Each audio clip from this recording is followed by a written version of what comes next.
Hey everyone, welcome back. Is Meowdoku crashing the moment you tap the icon or closing itself before the cat themed loading screen even finishes? Here's the fix. First, swipe up and force close the Meowdoku completely from your recent apps. Now, press and hold the Meowdoku icon on your home screen. Tap remove app, delete app, then tap delete app to fully uninstall the app. Go to the app store, search for Meowdoku and tap get to reinstall it completely fresh. Since this is a newer app that's still receiving frequent bug fixes, running an old version is one of the most common reason it crashes.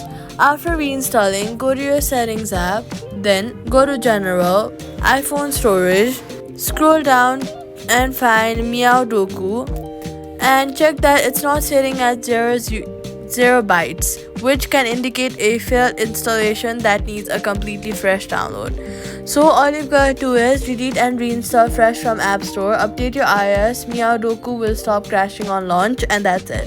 Subscribe for more Meowdoku app fixes.